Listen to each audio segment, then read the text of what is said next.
জন্য জেলা নেতৃত্ব এবং ব্লক নেতৃত্বের একাংশ দায়ী।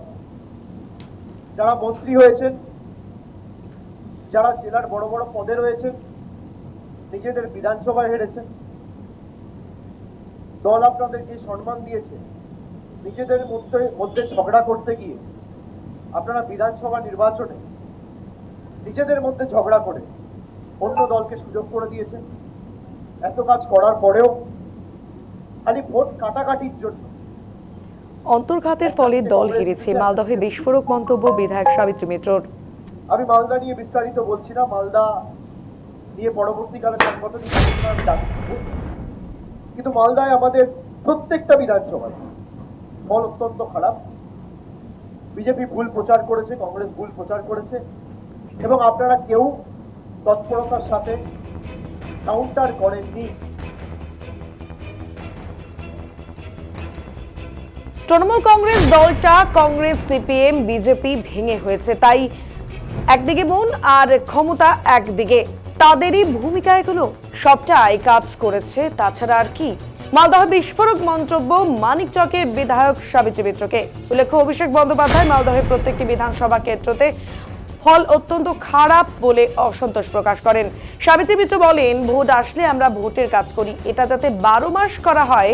ভোটের দুদিন আগেও ভোটার লিস্টে লোকের নাম তোলার ক্ষমতা আছে, ইলেকশন কমিশনের কাছ থেকে অনুমতি আছে, সেটা আমাদের করতে হবে। আমরা অনেকগুলো বুথে হেরেছি, কেন আমরা সেই বুথে হারলাম আমরা এটা আর অ্যানালাইসিস করি না। সেই ব্যাপারগুলিতেই অভিষেক বন্দ্যোপাধ্যায় বলেছেন, ভালোই বলেছেন, খারাপ কিছু বলেননি। মালদায় দুটো লোকসভা কেন্দ্রে খারাপ ভোট হয়েছে, খুবই খারাপ হয়েছে। আমরা সবাই ভোট করেছি, মালদাতে আমরা ভোট করেছি, সবাই করেছি। সেই ভোটটা করতে গিয়ে আমরা সেখানে হেরেছি। দক্ষিণ মালদা কেন্দ্রে যে ভোট, সেটা বরকতদার যে পরিবারের লোকজন, তার মধ্যে ডালবাবু সেখানে দাঁড়াননি বলে ঈশা খান চৌধুরী ডাবল উচকা লাস্ট চিরাগ আই হে তো উস ভোট জিনে হোগা, এরকম একটা আওয়াজ তুলে দেওয়া হলো এবং আওয়াজের ভিত্তিতেই ভোট হয়। 2016 সালে বলল ডালবাবু, ভারতবর্ষ স্বাধীন হওয়ার পর প্রথম মুসলিম প্রার্থী দিলাম, জিতে গেল। আর এখানে আওয়াজে ভোট হয়। দক্ষিণ মালদাতে কিছু করতে পারিনি আমরা, কিন্তু উত্তর মালদাটা করা যেত। অভিষেক বন্দ্যোপাধ্যায় যেটা বলেছে, মালদাকে নিয়ে আলাদাভাবে বসতে হবে। পশ্চিমবঙ্গের মধ্যে সব থেকে বেশি খারাপ রেজাল্ট সেখানে। আমরা বিধানসভা থেকেও ভরাডুবি হয়েছে, আর আমি নিজেও স্বীকার করছি এটা আমার ব্যর্থতা, এটা ছাড়া আমার বলার কিছু নেই। কি বলেছেন এই বিষয়ে দুজনেই শোনাবো এক এক করে। প্রথমে শোনাবো সাবিত্রী মিত্র বিধায়ক, কি বলছেন তিনি। আমরা কেউ ভোটার লিস্টের প্রতি আমরা শুধু যে আমরা ভোট আসলেই ভোটের সময় ভোটার লিস্টের কাজ করি, এটা 12 মাস যাতে ভোটার লিস্টের কাজ করা হয়, এবং ভোটের দুদিন আগেও ভোটার লিস্টের লোকের নাম তোলার মতন ব্যাপার ক্ষমতা আছে, এটা ইলেকশন কমিশনের কাছ থেকে এটা পারমিশন আছে, সেটা আমাদেরকে করতে হবে। আমরা অনেকগুলো বুথে হেরেছি, কেন আমরা সেই বুথে হারলাম আমরা কেউ অ্যানালিসিস করি না। সেই ব্যাপারগুলোতে বলেছেন, ভালোই বলেছেন, খারাপ কিছু বলেন।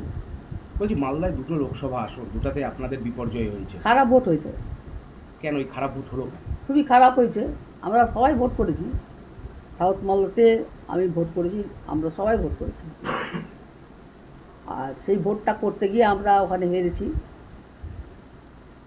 কারণ আমাদের ওখানে এই সিটটাতে বরকতদার যে পরিবারের লোকজন, তার মধ্যে ডালবাবু এবার দাঁড়ায়নি বলে ঈশা খান ভাবলো যে उसको लास्ट चिराग है उसको ভোট देने होगा, এরকম একটা আওয়াজ তুলে দিল। এখানে আওয়াজের ভিত্তিতেই ভোট হয়। 2016 সালে বললো ডালবাবু, ভারতবর্ষ স্বাধীনতা হওয়ার পর প্রথম মুসলিম প্রার্থী দিলাম, জিতে গেল মুসলিম প্রার্থী। আওয়াজে ভোট হয়। সাউথ মালদাটা আমরা কিছু পারিনি করতে, নর্থ মালদাটা করা যেত। অভিষেক বন্দ্যোপাধ্যায় যেটা বলেছে যে মালদাকে নিয়ে আমরা আলাদা করে বুঝতে হবে, এটা আরও বেশি, এত রেজাল্ট খারাপ। পশ্চিমবাংলার মধ্যে সব থেকে লোকসভা নির্বাচনে আমাদের রেজাল্ট খারাপ। ভরাডুবি হয়ে যেত, আমি তো নিজে স্বীকার করছি, ওটা আমার ব্যর্থতা, এটা ছাড়া আমার বলার কিছু নাই। 11 সালে আমি জিতলাম, আর পরে 16 সালে আমি হারলাম, এত উন্নয়ন করে, তার কি তুমি বলবে? দলের লোকেরা কি কাজ করেন? নিচু স্তরে যারা কর্মী, নেতা, অঞ্চল প্রেসিডেন্ট বা বুথ প্রেসিডেন্ট, তারা কি কাজ করেনি? বা ব্লক নেতৃত্ব কাজ করেনি? যদি করতো তাহলে নিশ্চয়ই হারতো না, যদি করতো তাহলে হারতো না। কেন করলো না তারা কাজ? অন্য কারো ইন্ধন ছিল, পেছন থেকে কোনো নেতা ইন্ধন দিয়েছে কাজ না করার জন্য? বললাম তো আমাদের তৃণমূলটা কংগ্রেস ভেঙে হয়েছে, সিপিএম ভেঙে হয়েছে, বিজেপি ভেঙে হয়েছে। মন একদিকে আর ক্ষমতা একদিকে।